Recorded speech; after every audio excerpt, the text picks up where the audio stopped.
especial hoy para nosotros.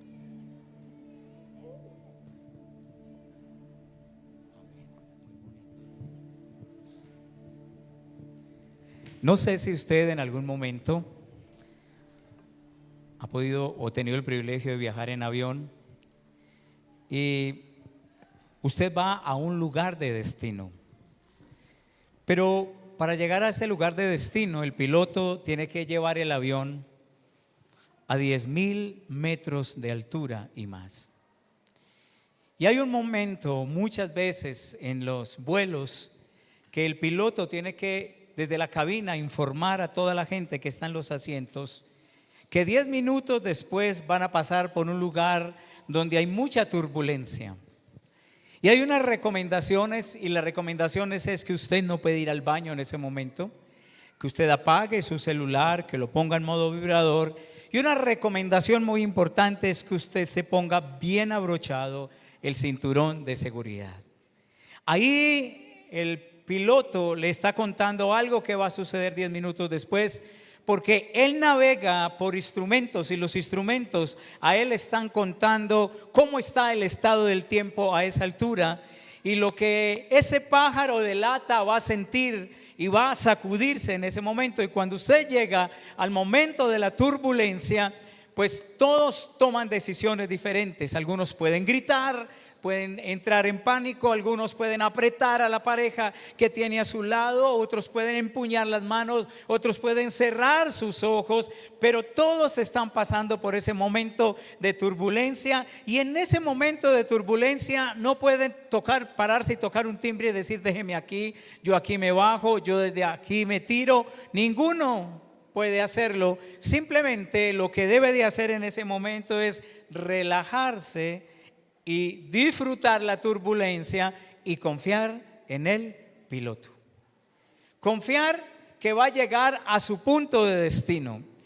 Y quiero sembrar en su corazón algo en esta mañana, y es que a veces para llegar a nuestro punto de destino tenemos que pasar a veces por turbulencias, y las turbulencias no significan que no vayamos a llegar a nuestro lugar de destino, y que hay un piloto que siempre está piloteando nuestra vida y que Él te va a llevar al lugar de destino. Quiero invitarte que pongas tu mano en tu corazón en esta mañana y puedas orar y puedas decir: Señor, te doy muchas gracias en esta mañana por tu palabra, Señor. Gracias por la palabra de Dios, porque tu palabra es viva y es eficaz en esta mañana, y tú hablas poderosamente a nuestras vidas en el nombre de Jesús. Señor, es tu palabra y por ella somos bendecidos. Amén. Yo quiero a usted pedirle permiso en esta mañana, y yo quiero, nunca tomamos un mensaje para ofender, tomamos un mensaje para enseñar, tomamos un mensaje para predicar, pero yo quiero captar su atención en esta mañana, y yo pido que su corazón esté conectado con lo que vamos a estudiar en este tiempo, y que usted no mire sus redes sociales, y que si su celular lo hace distraer, pues déjelo a un lado y simplemente permita que Dios hable a su corazón. Pero présteme su atención los próximos 35 minutos nada más. Espero cumplir con esto que estoy diciendo para sembrar un principio en sus vidas. Y quiero preguntar: ¿cuántos de nosotros en momentos de nuestra vida nos hemos sentido inferiores? ¿Cuántos de nosotros nos hemos sentido incapaces? Tal vez estoy frente a personas como yo, que me he sentido a veces menospreciado, a veces me he sentido débil, a veces me he sentido que enlisto la fila de los fracasados, de los menospreciados, de los débiles, de los inferiores, de los incapaces. Y el diablo, la vida, no sé si ha confabulado para utilizar personas que en algún momento me han dicho: John Jairo, tú no estás calificado, tú no tienes la capacidad necesaria. No sé si has escuchado alguna vez esas palabras, o alguien te ha dicho en algún momento: no tienes la preparación adecuada. Pero déjame decirte en esta mañana, para aquellos que hemos escuchado esas palabras, es que Dios en la Biblia usa a las personas menos probables. Dios en la Biblia usa a los que otros descalifican. Cuando a mí me descalificaron en algún momento y que me dijeron que no tenía la capacidad necesaria, que no tenía la preparación, que no estaba calificado, yo he encontrado que Dios usa personas menos probables, las que no registran en una hoja de vida en esta sociedad. Los que otros descalifican son los que Dios contrata para servirle. Dios usa gente a las que otros le han dicho: este no puede ser usado por Dios. Y yo encuentro en la Biblia que el amor de Dios es tan grande que envió a su Hijo para morir por ti en la cruz del Calvario. Y yo entiendo en la Biblia que Dios usa lo menospreciado, Dios usa aún lo que la religión descalifica. Entonces entiendo en esta mañana que Dios decide usar a las personas menos probables. Todos aquellos que Dios usó en la Biblia, la mayoría eran inferiores, incapaces, menospreciados, débiles, fracasados. Dios los usó. Dios no elige a las personas según los estándares del mundo. Dios elige a aquellos que parecen insignificantes y débiles. Yo no sé si esto le esté bendiciendo a usted en esta mañana. Por eso le estoy pidiendo que quiero captar su atención. Y es que cuando el mundo descalifica, Dios califica. Dios califica. Hay una frase que quiero compartir contigo, es: Dios no se fija en lo que el hombre puede hacer, sino en lo que Dios puede hacer a través del hombre. Simplemente en mi humanidad yo no puedo hacer cosas, pero Dios a través de mí sí las puede hacer. Encuentro a través de la palabra, escúcheme esto por favor, que Dios usa gente rota, Dios usa gente marginada, Dios usa gente rechazada. A Dios le encanta usar gente rota. De hecho, cada uno de nosotros cuando llegamos a Él, entendemos que no se trata de lo que yo puedo hacer por Él. Se trata de lo que Dios puede hacer a través de cada uno de nosotros. No se trata de lo que tú puedas hacer por Él. No trates de hacer nada por Dios porque no lo puedes. Solamente deja que Dios te use para hacer a través de ti cosas en la vida. Porque Dios elige lo que el mundo desprecia. La Biblia declara en 1 Corintios capítulo 1 versículo 27 lo siguiente en la Nueva Traducción Viviente: en cambio, Dios eligió lo que el mundo considera ridículo. ¿Cuántos hemos hecho el ridículo alguna vez en la vida? ¿O nos hemos sentido ridículos por algo? Yo lo he sentido. En cambio, Dios eligió lo que el mundo considera ridículo para avergonzar a los que se creen sabios.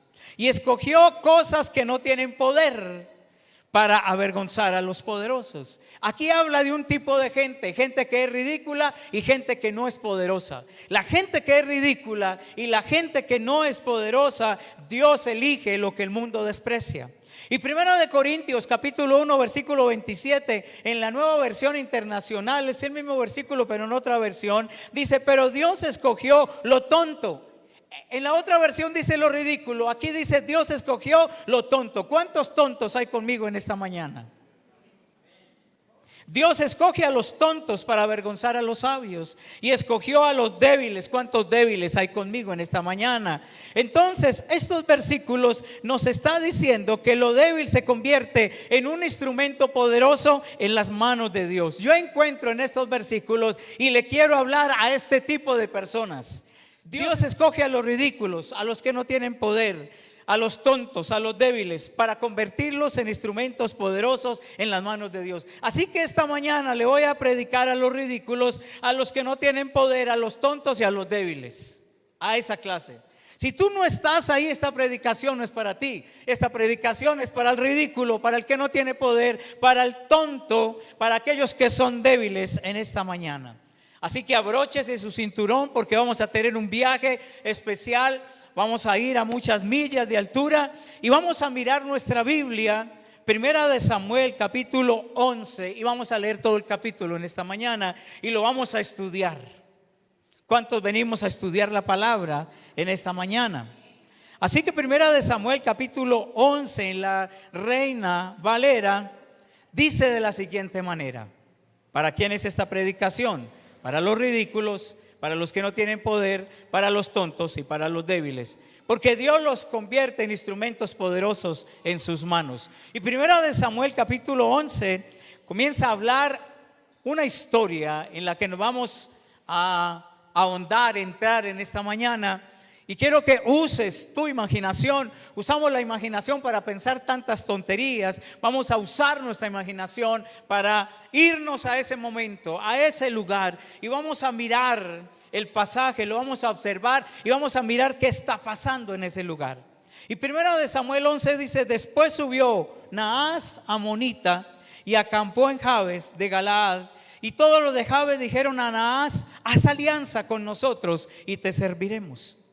Y Naas amonita les respondió: con esta condición haré alianza con vosotros, que a cada uno de vosotros saque el ojo derecho y ponga esta afrenta sobre todo Israel. Entonces los ancianos de Jabes le dijeron: danos 7 días para que enviemos mensajeros por todo el territorio de Israel, y si no hay nadie que nos defienda, saldremos a ti. Llegando los mensajeros de Gabaa de Saúl, dijeron estas palabras en oídos del pueblo, y todo el pueblo alzó la voz y lloró. Y aquí Saúl, que venía del campo tras los bueyes, y dijo Saúl: ¿qué tiene el pueblo que llora? ¿Por qué está llorando esta gente? Y le contaron las palabras de los hombres de Jabes. Y al oír Saúl estas palabras, el Espíritu de Dios vino sobre él con poder, y él se encendió en ira en gran manera.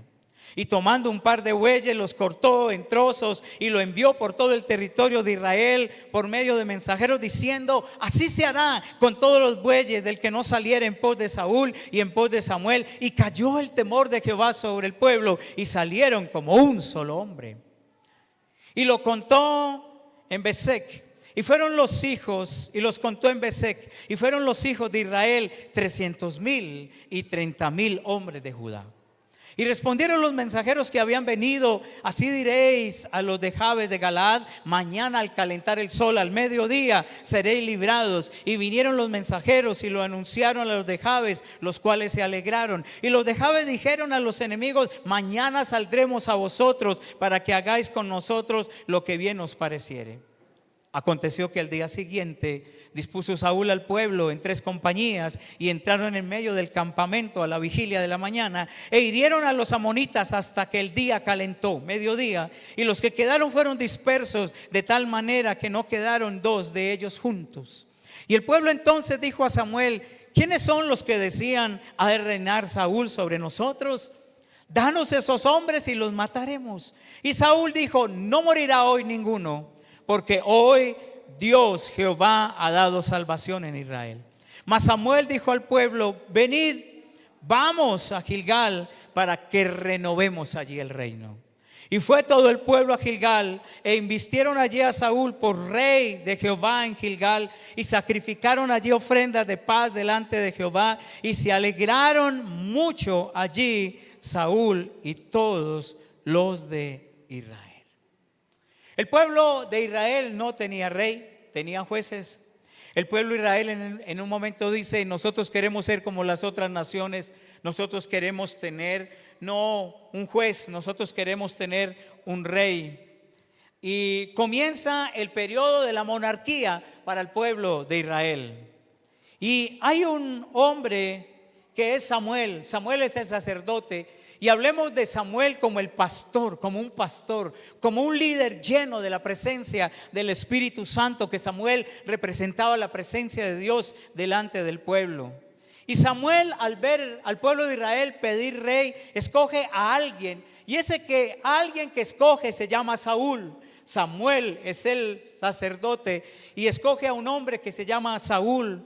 Y cuando escogen a Saúl y usted comienza a mirar los versículos anteriores de estos capítulos, Saúl no era aceptado como autoridad por todo el pueblo. Tenía un gobierno que algunos lo querían y otros lo rechazaban. Y entonces en el pueblo hubo una división sobre el gobierno que había en el momento. Y como no había unidad en el pueblo con el gobierno que había, algo sucedió. Se levanta un rey que se llama Naas, que es rey de los amonitas. Y en el contexto de esta historia, Ese pueblo, los amonitas, muy crueles por cierto, es el pueblo que persistentemente resiste el avance del pueblo de Israel. Y los amonitas representan a aquellos que siempre están resistiendo el proyecto de Dios. Déjame decirte, tú eres un proyecto de Dios.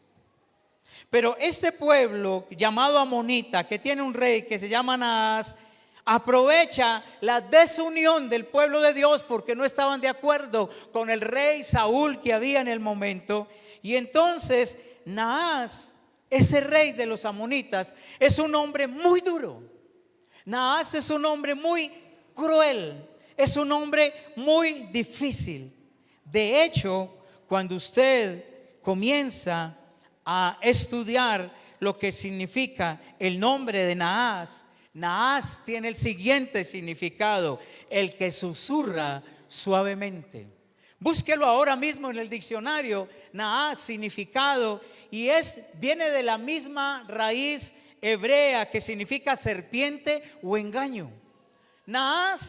Para Naas se utiliza y se representa el significado que se le representó a la serpiente cuando en el hilo conductor de la Biblia en Génesis, en el paraíso, la serpiente viene y habla con Eva, la engaña susurrando suavemente. Naas significa hechizo.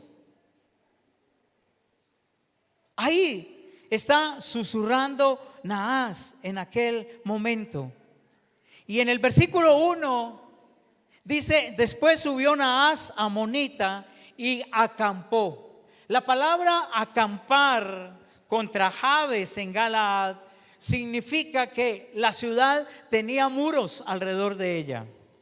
La ciudad tenía esa ciudad amurallada, y abrían las puertas con mucho cuidado en tiempos específicos para salir a traer comida, o si la ciudad dentro de ella no tenía buenos sembrados ni no tenía buena agua, tenía que buscar pozos. Pero cuando abrían las puertas era el momento de vulnerabilidad de la ciudad, y todo el ejército estaba pendiente para que no entrara un enemigo a su tierra. ¿Qué hace Naas con su ejército? Acampa contra Jabes de Galaad. Y acampar es hacer sitio. Acampar es armar carpas alrededor de la ciudad. Enemigos que a veces hacían un campamento por años alrededor de una ciudad, esperando que en esa ciudad se acabaran las verduras, se acabaran las frutas, se secaran los sembrados, no tuvieran agua, y en algún momento de estar acampando ahí alrededor de ellos, tenían que abrir la puerta. Alguien abría una puerta para poder salir y buscar comida, porque si ellos se quedaban dentro, morían de hambre. Así que versículo 1 dice: subió pues Naas amonita y acampó contra Jabes, y todos los de Jabes dijeron a Naas. En algún momento el pueblo se asoma y hay una presión, porque con el tiempo sube el nivel de crueldad. No tenían comida para sus hijos, no tenían agua para beber, no tenían nada en su despensa, y muestran, escúcheme esto, una imagen de debilidad.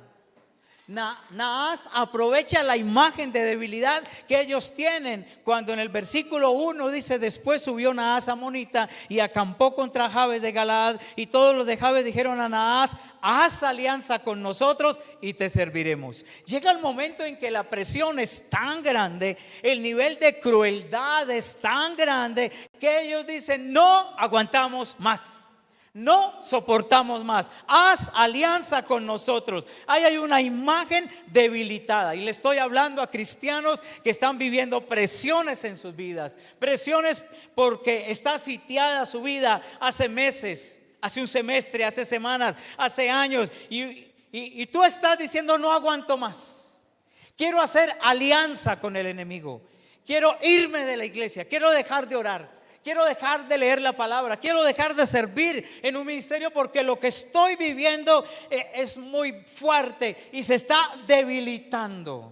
En el hilo conductor de la Biblia, Satanás, cuando Jesús es tentado en el desierto, está esperando un momento de debilidad en la vida de Jesús para decirle a Jesús: di que estas piedras se conviertan en pan. Y eso lo hace Satanás en un momento de debilidad en la vida de Jesús, porque Jesús ya había pasado 40 días en el desierto. Vino a él el tentador y le dice: si eres hijo de Dios, di que estas piedras se conviertan en pan. Le estoy hablando hoy a aquellos que se sienten débiles, que la vida ha subido su nivel de crueldad y que sienten que están sitiados y que ya no pueden más.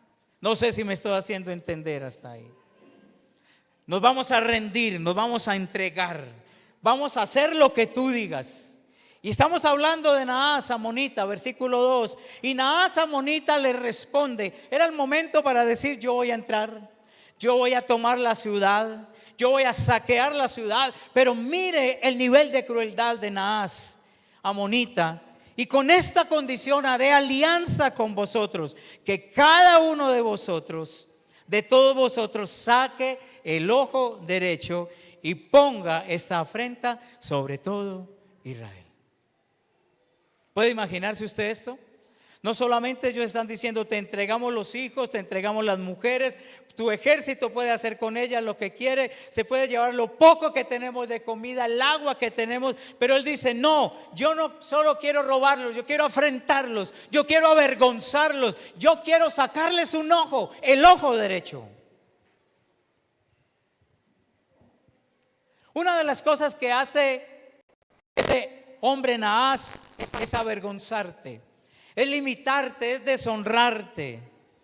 Cuando no hay unión en una casa, porque no había unión en ese pueblo, cuando no hay unión en la nación, cuando no hay unión en una ciudad, cuando no hay unión en una familia, cuando no hay unión en una iglesia, abrimos puertas para que el diablo venga a avergonzarnos, a limitarnos y a deshonrarnos. No sé si me estoy haciendo entender. Tiene sentido lo que le estoy diciendo en esta mañana.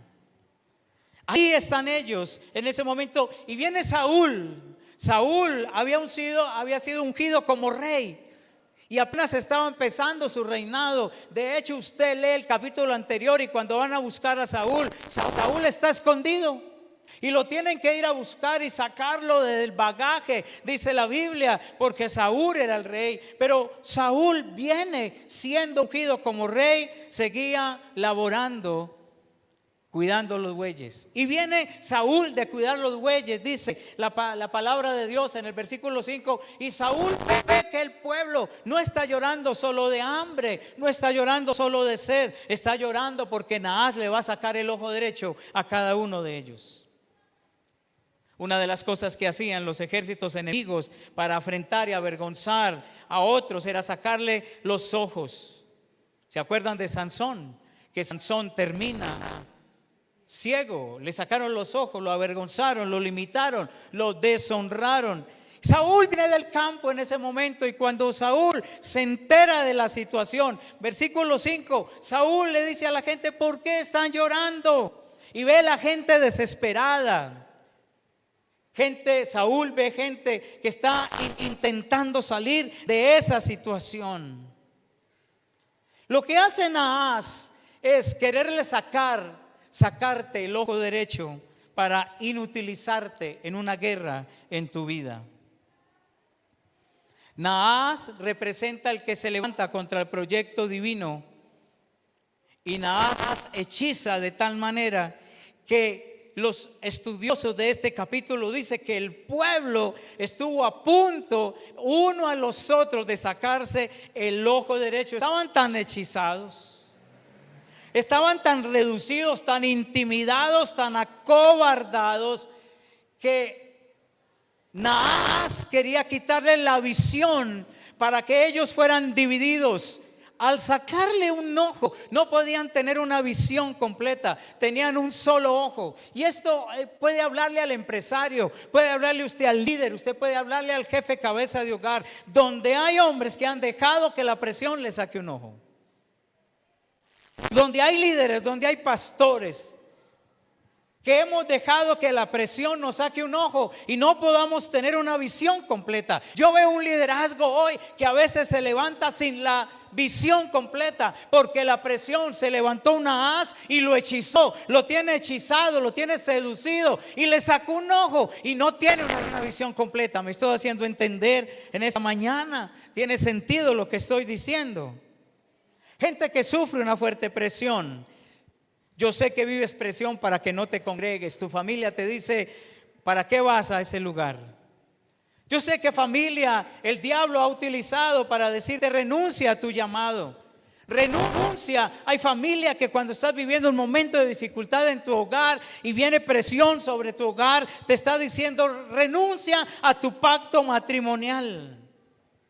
Hay algunos que están haciendo empresa o están empezando a trabajar en un lugar y está la presión y te dice, renuncia a tu vida laboral, renuncia a la vida. Es mejor suicidarte, porque Naas te saca un ojo y no te deja con la visión completa. Te hechiza, te seduce.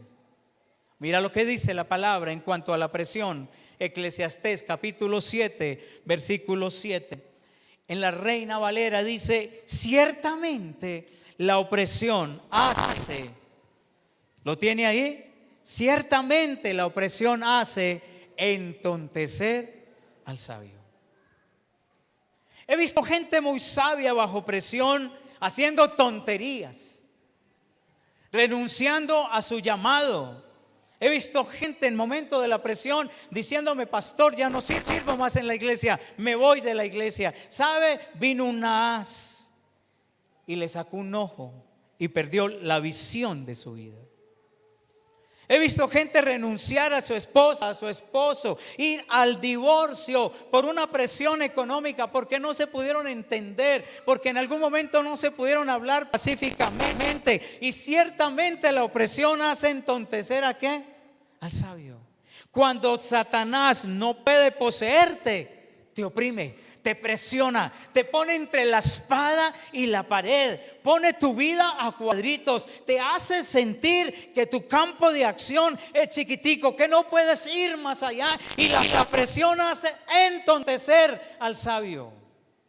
Presión para que te quites la vida, presión para que no avances más. Y en la presión viene el Naas, que significa un susurro permanente. Un Naas que significa una intimidación permanente. Y está diciéndote Naas al oído, no lo lograrás, no cambiarás. Si reincidiste, volverás a ser el mismo, volverás a ser la misma. Naas es un susurro permanente que te dice, no te aman, cumpliste años y no te llamaron. ¿Sabes? Naas te dice, no te valoran, no te tienen en cuenta. Hicieron esa reunión y no te invitaron, no te tienen en cuenta, no te llamaron. Y si no te llamaron, no eres importante. Y no eres importante, mírate al espejo, eres fea, eres horrible, estás peor, eres un fracaso. No sé si alguna vez tú has escuchado a Naas en momentos de opresión.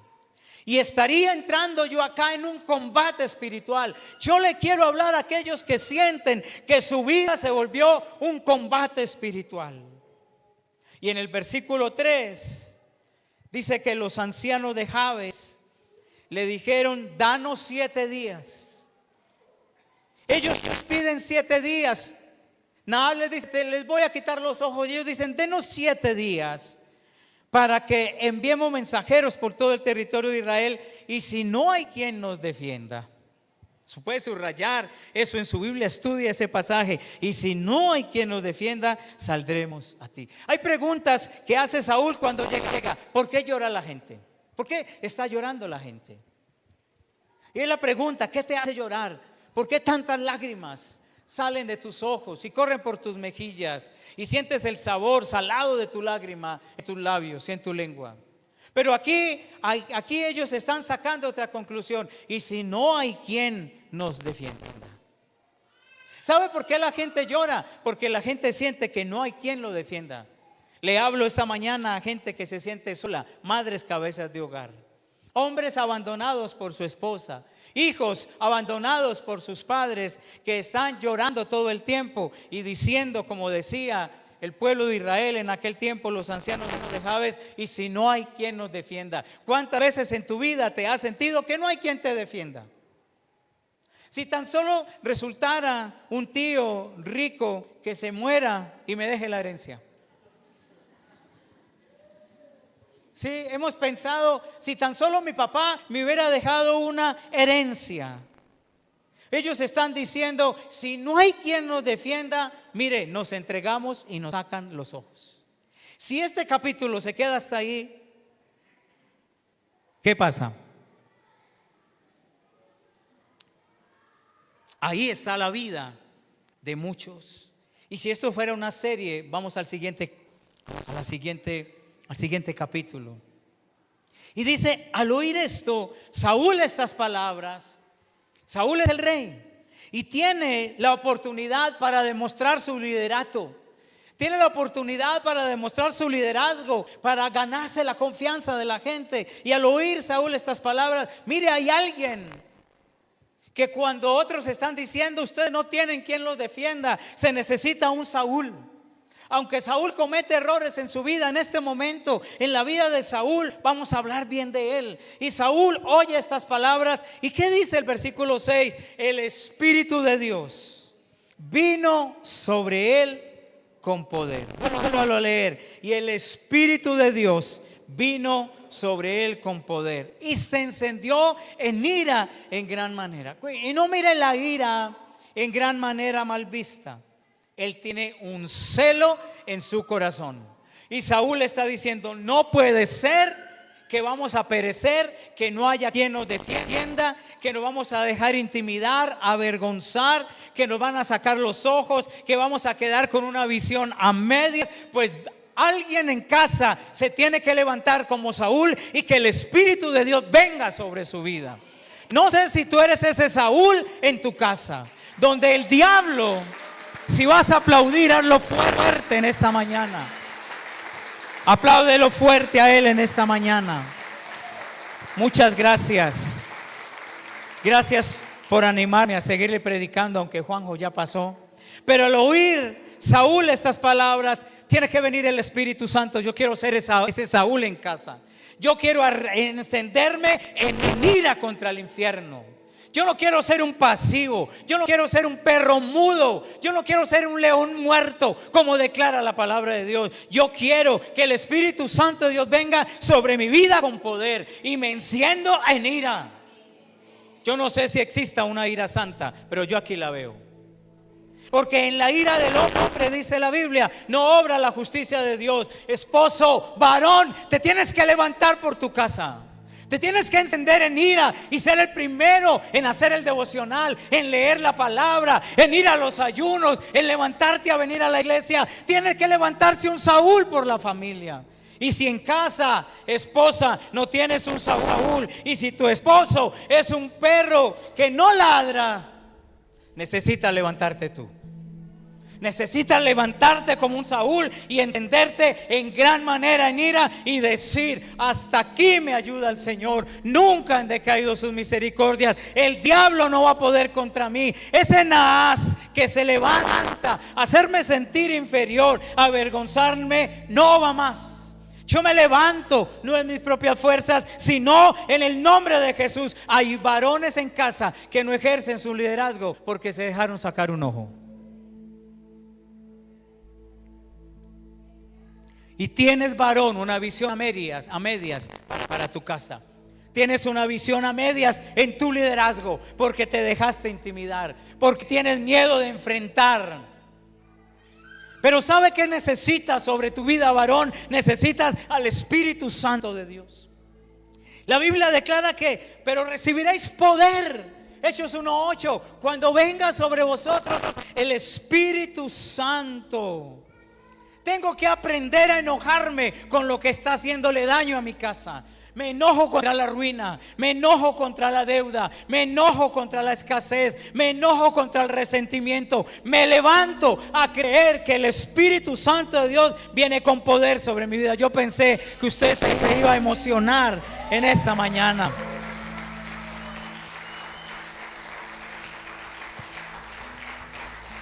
¿Y sabe qué hace en ese momento Saúl? Versículo 7, versículo 8: y tomando un par de bueyes los cortó en trozos y los envió por todo el territorio de Israel por medio de mensajero. No se enoje con esa parte de la escritura, diciendo: así se hará con los bueyes que no salieran en pos de Saúl y en pos de Samuel. Y cayó el temor de Jehová sobre todo el pueblo, y todos los que tenían miedo, cuando alguien se levantó en autoridad espiritual, salieron como un solo hombre. ¿Sabe? Cuando como iglesia, como familia, como pueblo de Dios no nos dividimos, sino que nos unimos, el diablo tiene que huir. El diablo tiene que irse. El diablo se tiene que ir en el nombre de Jesús. Y cuando se unieron, mire, gracias por emocionarse conmigo, versículo 8: y cuando se unieron como un solo hombre, los contó en Besec. Y mire lo que dice: y fueron los hijos de Israel los que tenían miedo, los que estaban escondidos, los que estaban llorando, los que estaban diciendo: ¿quién sabe quién nos puede ayudar? Fueron los hijos de Israel, 300,000 y 30,000 hombres de Judá. ¿Sabe? No sabían que eran una potencia.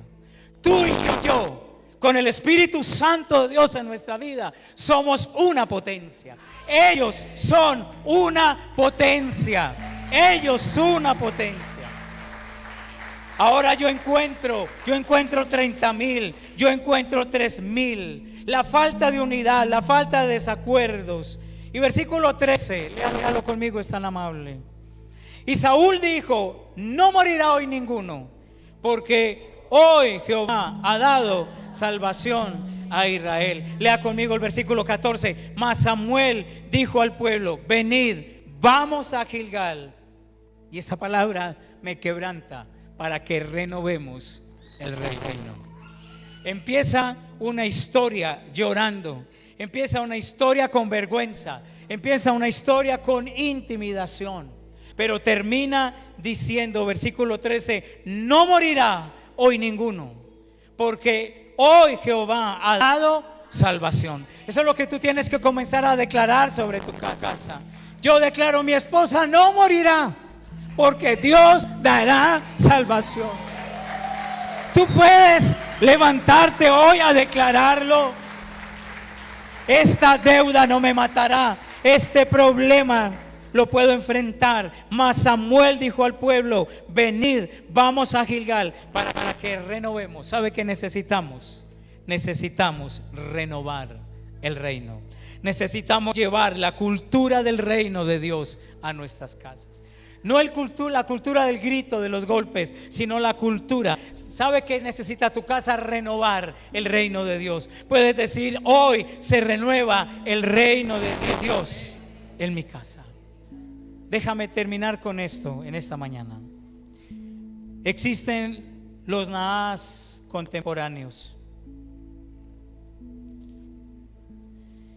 Existen los Naás que te ridiculizan, joven. Los Naás que ridiculizan tu consagración. Los Naás que ridiculizan tu entrega a Dios. Naás, escúcheme bien esto, escúchamelo, y tal vez tú puedas calificar mi mensaje solamente con esto que voy a decir.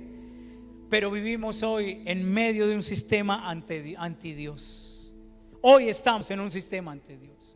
Un sistema que odia a la iglesia, que odia a los pastores, que ridiculiza a Dios. No sé si usted quiera calificar mi mensaje por eso, pero déjame decirte lo siguiente: si una persona de afuera ataca nuestra fe, eso es libertad de expresión. Pero si un pastor proclama las verdades absolutas de la palabra, eso es intolerancia. Porque se está levantando Naás en este tiempo, que te quieren intimidar, que te están susurrando al oído, que te están hechizando, que te están sacando un ojo, que estás perdiendo la visión. Ponte en pie en esta mañana y mira lo que dice el versículo 13 y 14. Y Saúl dijo: no morirá hoy ninguno, porque hoy Jehová ha dado salvación a Israel. Mas Samuel dijo al pueblo: venid, vamos a Gilgal, para que renovemos allí el reino. ¿Tú eres minoría o eres una potencia? ¿Somos minoría o somos una potencia? ¿Qué somos? Somos una potencia. ¿Y sabe quién potencializa nuestra vida? La presencia del Espíritu Santo. El Espíritu Santo vino sobre Samuel y Samuel pelea, reúne, une, convoca. Samuel, a través de un WhatsApp, hace una convocatoria y todos llegan, 3,000, 30,000. Y ellos lo que hacen es renovar el reino. Yo no sé si este mensaje pueda llegar a tu corazón en esta mañana, o si ya Naas te sacó un ojo y no puedes discernir entre lo santo y lo profano, entre lo bueno y lo malo, entre lo que Dios ama y lo que no ama. Pero quiero invitarte en esta mañana a que puedas hablar con el Señor. Yo no sé qué te está intimidando, qué se está levantando en tu casa, en tu hogar, en tu familia. Pero tú eres una potencia. La presencia del Espíritu Santo de Dios está en su casa, está en tu hogar, está en tu familia. Dios escoge los ridículos. Dios escoge los que no tienen poder. Dios escoge a los tontos, a los débiles. Yo me identifico con los ridículos. Yo me identifico con los que no tienen poder, porque mi apellido no tiene influencia. Yo soy un tonto, soy un débil, pero Dios me tomó para convertirme en un instrumento poderoso de la mano de Dios. Y desde este altar siempre predicaré las verdades absolutas de Dios, no una mentira, no un discurso. Predicaré las verdades absolutas de Dios. Y dice la palabra: conoceremos la verdad y la verdad nos hará libres. Así que habla con el Señor en esta mañana. No sé qué Naas sitió tu hogar, sitió tu vida, sitió tu corazón. Y hoy necesitas no pensar que estás solo. No, eres una potencia. El Espíritu Santo de Dios está sobre tu vida, y el Espíritu Santo de Dios viene sobre tu corazón. Y dile: Señor, yo en esta mañana te conozco que me he sentido intimidado, avergonzado, inutilizado, inhabilitado, Señor, muchas veces, porque el diablo ha susurrado a mi oído tantas cosas. Quiero preguntar si hay una persona